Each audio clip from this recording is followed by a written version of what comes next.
अशोकनगर में हल्ला बोल पर बोले जीतू पटवारी। आज सभी कांग्रेस नेता अशोकनगर आम जनता की लड़ाई लड़ने पहुंच गए हैं। जनता ने हमें विपक्ष का दायित्व दिया है, उनकी समस्याओं को लेकर हम लगातार लड़ते हैं। जो वादे जनता से चुनाव में किए हैं उन्हें पूरा करने के लिए सरकार से लगातार मांग करते हैं। हम विपक्ष की सकारात्मक भूमिका निभा रहे हैं। हमारी आवाज को दबाने का काम किया जा रहा है। सत्ता का लगातार दुरुपयोग किया जा रहा है।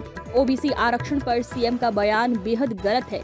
सरकार ओबीसी के युवाओं के साथ अन्याय कर रही है। सीएम कह रहे हैं हम नए नियम बना रहे हैं, जबकि नियम बने हुए हैं। अगर उसमें सुधार करना है तो करो, पर देखने में आ रहा है कि सरकार कोर्ट में वकील खड़े करके एमपी में ओबीसी आरक्षण लागू नहीं करना चाहती है।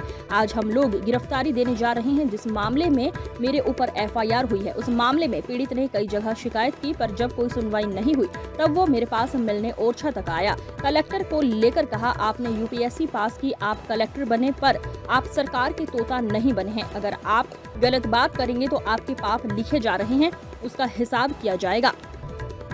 1208 दिन में हमारी सरकार बनने जा रही है। जिस नियम के तहत अनुमति दी है उसी हिसाब से प्रदर्शन करेंगे। अगर हमें जेल में डालना है तो सरकार हमें जेल में डाल दे। आज पूरी मध्य प्रदेश कांग्रेस कमेटी, सारे हमारे एमएलएज, हमारे नेता प्रतिपक्ष, आदरणीय सभी वरिष्ठ जन, पूर्व विधायक, पूर्व मंत्री, सब हम अशोकनगर कार्यकर्ताओं के साथ आम जनता की लड़ाई लड़ने जा रहे हैं। स्वाभाविक है कि जनता ने हमें विपक्ष का दायित्व दिया है। उनके दर्द को, उनकी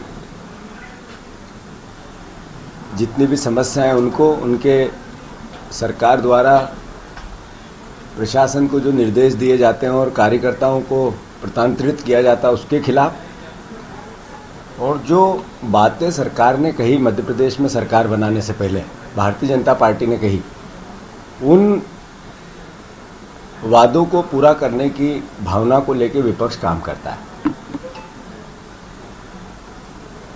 बार बार मैंने मोहन यादव जी से कई बार कहा, जब पहली बार सदन में नेता प्रतिपक्ष का भाषण हुआ तो उन्होंने उसमें भी इसी भावना को व्यक्त किया कि हम सकारात्मक विपक्ष की भूमिका निभाना चाहते हैं।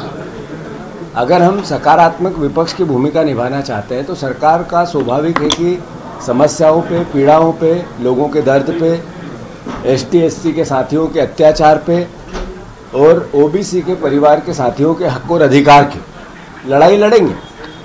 सरकार इसको नकारात्मकता से लेती है, सरकार की ताकत का दुरुपयोग करती है, कार्यकर्ताओं पर मुकदमे करती है, नेताओं को डराती है। मध्य प्रदेश राजधानी बन गया एसटी एससी के अत्याचार की।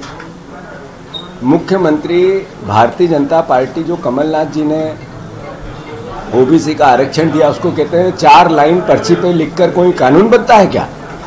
मुख्यमंत्री की अपरिपक्वता को बताता है। 25,000 से ज़्यादा बच्चे जिन्होंने अपनी एग्जाम्स क्लियर कर ली, वो नौकरी पे नहीं लग पा रहे, इसलिए कि भारतीय जनता पार्टी नहीं चाहती है कि ओबीसी का आरक्षण आए।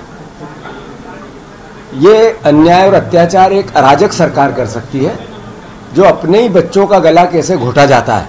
ये सरकार ने एक नई चाल, एक तरह की नई राजनीति करना चालू की है। इसके खिलाफ कांग्रेस पार्टी ने बिगुल बजाया है। अध्यादेश आया, ओबीसी का कानून बना, इन्हीं अधिकारियों ने बनाया। प्रशासन ने पूरी कार्रवाई नियम सम्मत करके राज्यपाल को भेजा, कानून बना और कानून पारित हुआ। ऐसे में मोहन यादव जी का ये कहना कि ओबीसी का हम फिर से कानून लाएंगे, मतलब एक मुख्यमंत्री को की गरिमा को गिराता है।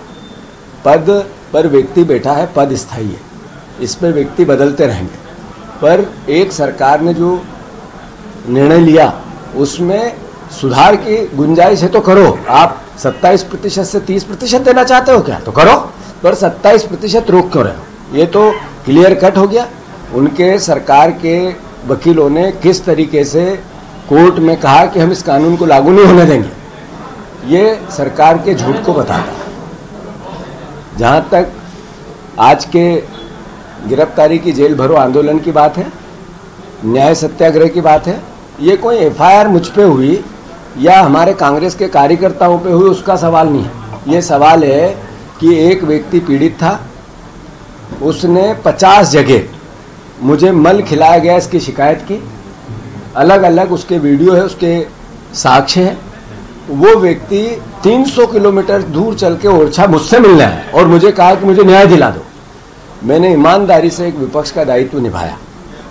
सरकार ने सकारात्मक उसकी पीड़ा को समझ के जो अपराधी था, आरोपी था, उस पर कार्रवाई करनी थी, उस पर नहीं की, क्योंकि वो विधायक का रिश्तेदार था, उसका परिवार का था, उसका कार्यकर्ता था। कार्रवाई की जिसने पीड़ा सुनी उस पर। पीड़ा सुनने वाले की परेशानी नहीं है, उस पर एफआईआर 1 करो कि 100 करो, उसका दायित्व निभाएगा। पर उस व्यक्ति को पुलिस अपराधी बनी और उससे एफिडेविट लिखा, मतलब सरकार के दबाव में प्रशासन ने जिस तरीके का अपराध किया वो क्षमा योग्य नहीं। बहुत विनम्रता से, बहुत हम्बल तरीके से सरकार के जो कर्मचारी तंत्र में काम करते हैं उनके बगैर सरकार नहीं चल सकती, कोई व्यवस्था नहीं चल, उनका मैं सम्मान करता हूँ। और जो कलेक्टर बने रहना चाहता है, प्रयास चूँकि उसने यूपीएससी की है, क्लियर की, मेहनत की, और वो एक जिले को सजाना और संवारना चाहता है, प्रशासन सुधारना चाहता है, उसको मत होता है कि मैं जिले का कलेक्टर रहूँ, उसकी अपेक्षा नियम सम्मत है, हम उसका सम्मान करते हैं। पर कलेक्टर रहने के लिए सरकार का पालतू तोता बन जाऊँ ये नहीं होगा।